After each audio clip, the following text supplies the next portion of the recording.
Memory transcription subject: Slanek, Venlor Space Corps. Date: Standardized Human Time, January 14th, 2137. Standing in the cargo bay of the ship, gun in paw, numbness gripped my limbs. A spate of nightmares had plagued me throughout the journey, though they started in earnest on Venlor Prime. I often saw Marcel being held at gunpoint, or with an Arxor bullet drilling into his helmet. The fiery stampedes on both the Cradle and Silis were etched into my memories as well. Sometimes it was realistic enough that I could feel ash worming its way down my throat. It was as if my soul was missing in the downtime, with the lack of gunfire.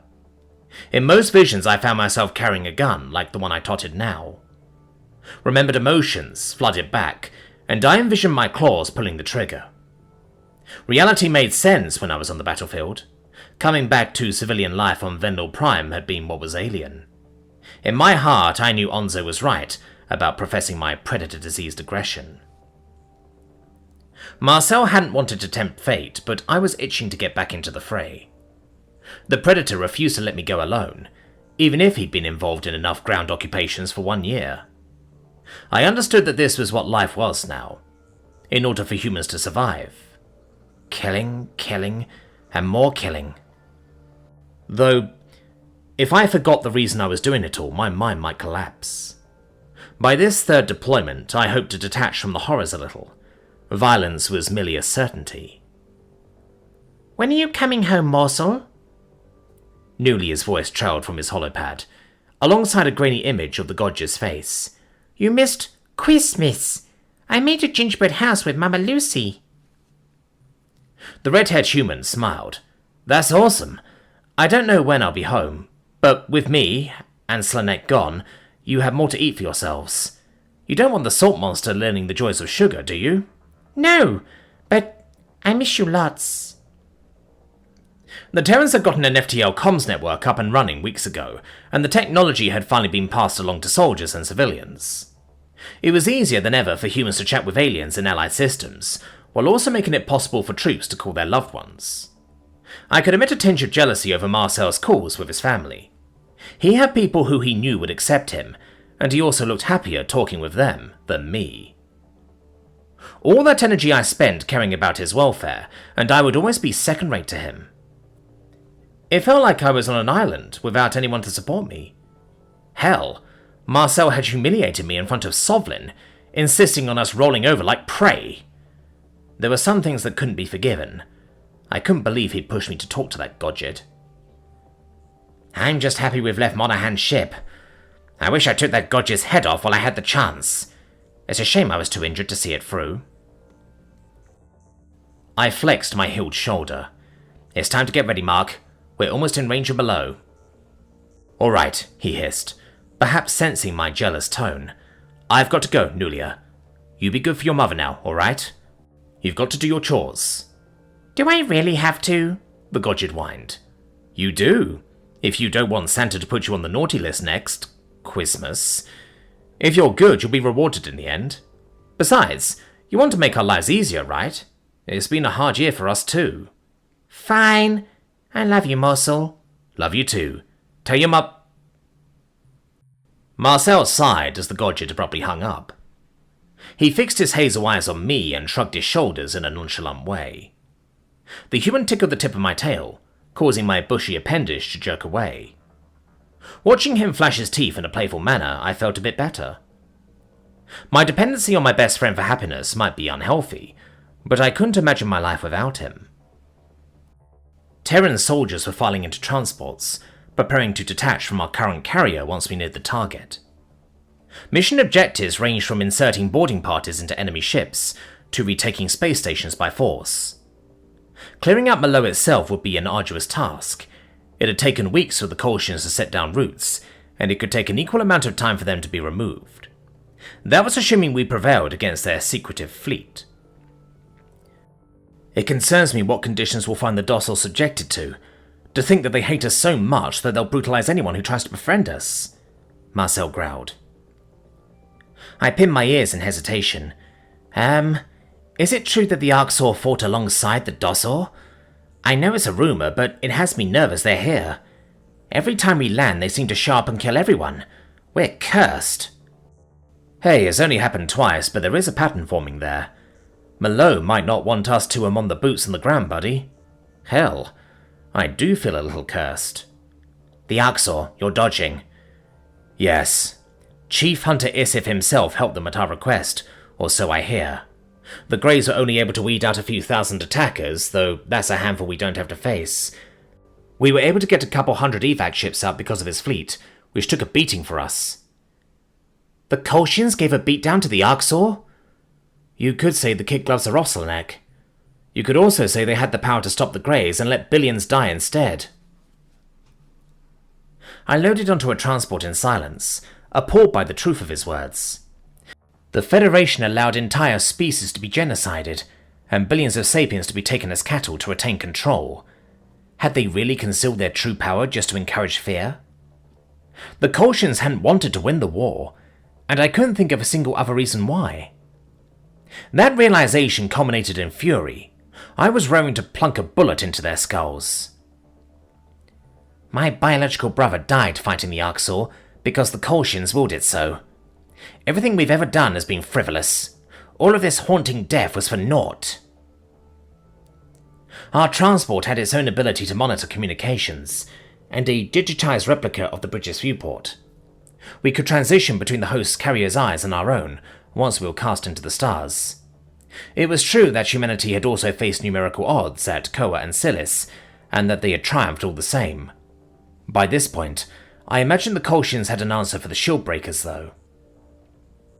While we were at less of a numerical disadvantage this time, assuming our new allies showed up, our fleet would mainly be comprised of prey races. The Terrans must be expecting them to be discombobulated liabilities, but the Durtan had been unequivocal about not accepting human direction or crew. We'd raised 35,000 of our own ships, but only 7,000 of those were UN vessels. At least the Durtan had shown up. The military staff at the briefing hadn't been certain they'd uphold the deal. As one of the galaxy's 2 avian species, they were oddballs even before humanity's announcement. Their support ships were nothing groundbreaking, but they were able to raise an army to retake Malo in a few weeks. Their fleet was waiting on the fringes of the docile system prior to our arrival. According to the initial communications coming through on our systems, they were calling their alliance the Durtan Shield. They'd gotten 44 races to donate a few hundred ships each, which was more than our prior total of allied species. I suppose we couldn't argue about their effectiveness, despite the flippant demeanor they held as humanity. "We are going to attack now. You predators will help," a Durtan commander spoke curtly to the human fleet. The UN's reply was instant and unfazed. "Copy that. We're right behind you, Durtan Shield." The Terran Armada was laden with novelties, and our newer vessels had a bare-bones crew thanks to the automation of duties. The plan was for older vessels to be retired or retrofitted to require less personnel. However, Earth's current focus was sending out anything with guns and FTO engines. They wouldn't be scrapping any ships that had endured the prior battles. That was why Captain Monaghan and our Sovlin-bonded idiot friend Tyler were being sent to enemy-occupied territory at the Federation's heart. Automated vessels pressed forward on the UN's front lines, though the foolhardy Durtan insisted on leading the charge. Our hospital ships lingered on the fringes, ready to move in as needed. According to Marcel, humans considered such vessels non-combatants, but I imagine the Kolshians thought any predator ship was fair game. "Here we go," Marcel murmured. Thousands of enemy ships approached on the viewport feed, pulling away from patrols of the system. They had been ready to face intruders at a moment's notice. Malo was encased by a multi-layered defense, and various stations were also fortified to the max. The Kolshians had ships that I didn't even recognize from Federation classes. For instance, cylindrical vessels that looked like a drainage pipe, and odd, pyramidal craft. A few executed maneuvers that would have killed any crew. Either they had inertial dampeners that broke the laws of physics, or more likely, they had drones. The Kolshians couldn't have figured out and built autonomous ships in a month. The Terrans aren't the only ones to think of such a thing? My human's hazel eyes stretched wide with the same realization. Since when do they have drones? You didn't even know what those are, Slanek. Similar chatter erupted among the soldiers, with many offering some vulgar words about our enemies. Other predators clad in armor were crammed into my transport, as we were packed in for deployment. The plan for our particular unit was to retake a civilian research station close to an outer planet. That meant getting past this Kolshian fleet. They seemed to have dropped the prey facade entirely. That meant that humans were the first threat that required them to uncork their true power. Even the Arxor never offered a true challenge to their stranglehold on the galaxy, despite being presented as an undefeatable menace. It was clear in the Kolshian Farsul arrangement which ones were the enforcers, and which ones were the brains. "They have these since they realize you have drones," I answered. "Or rather, they show that they have it." Marcel chewed his lower lip. Of course. A manned vessel can't make decisions at the same speed. Fight fire with fire. Good thing we stepped up our game too. The high-stakes clash had commenced on our screens. Humanity was following the cues of our so-called friends, who led a reckless charge. Kolshian drones were clinically dissecting the first Durtan shield ships to draw within firing range. The oddly-shaped enemies made targeting wonky, and forced the Avian Alliance to switch to manual firing. Even a human would have difficulty targeting a computer-piloted craft, with its calculating ability. The Durtan panicked, tossing out munitions without aiming at all. The Federation was unrelenting against our allies, dispatching missiles amidst their ranks. More gasps came from the humans, as Durtan shielding flickered out across the front line. I was inclined to believe that particular weapon was reverse-engineered. The shield's neat V formation was collapsing, and ships nestled behind the leaders retreated toward the UN ranks. Perhaps they should have let us lead the way after all. I guess we'll see what Marcel was saying about stepping up their game. It follows that he was referring to drones, but what improvements could they make? Sensing my confusion, the vegetarian gestured to an inlaid sensor feed. In the vastness of space, the tiny specks were nigh invisible. The microscopic craft barely registered on the data screen either. Even with the viewport zoomed in to the maximum magnification, I wasn't sure these Terran miniatures were visible to the naked eye. It was easy for an unassuming Kolshian to write them off as debris. Can something that small even scratch a ship? I felt a shudder pass through the carrier, as a wave of our cruisers and fighters dispatched to save the scattered Durtan. I don't get how it could have any guns or missiles. Marcel grinned. Ah, Slanek. It is the missile. The humans' larger drones dispatched a series of shield-breaking missiles, which the Kolshian craft tried in earnest to deflect. Enough slipped through to cause shield outages, and our nanodrones closed the gap all the while. The United Nations held traditional munitions at the enemy, making them think our sole play was shield damage. Seconds later, miniature craft detonated across Federation hulls. Dozens of orange twinkles ravished single enemies. Explosions were generally inadvisable right atop the engine compartment, and these drones were tiny enough to slip through armor chinks. Surviving Kolshian automatons pulled back to regroup and recalibrate shields. The Durtan shield lingered with uncertainty as we pressed ahead toward Malo. The Avian Alliance was still reeling. They'd lost thousands of ships to our nemesis' unexpected technology. There was no shortage of enemy vessels remaining within Malo's surrounding vicinity. Our allies were a bunch of dunces, and the Kolshians had a nearly endless supply of ships to throw at us. The humans needed to fight their way close enough to deploy foot soldiers, while turning 28,000 liabilities into a serviceable force. Perhaps the Durtan were more willing to follow our direction now, with their pride wounded. Durtan Shield, why don't you let us head in first? The UN transmitted a message over the communication channel.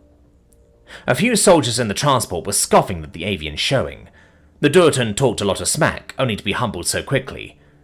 You can fill in the gaps in the flanks playing a supporting role. You're good at that. You're manipulating us, answered a shaken avian.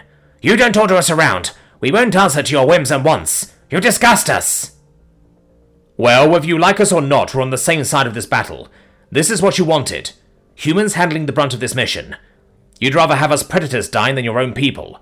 Don't make me beg to have my troops perish for you. You know we can fight.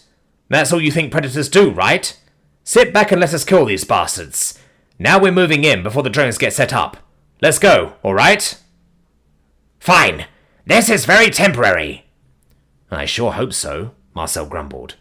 I wouldn't want those guys watching our backs. The human ships pushed further into the system, carving out a path for their herbivore allies to follow. Most species would have turned back, with such severe adversity out of the gate. As everyone knew, the Terrans weren't most species. The Kolshians were rallying more ships to our locale. The worst of the battle was yet to come. I gripped my harness tightly and prepared for the duel of titans that was about to play out. These were the opening shots of a clash with humanity's toughest opponent yet.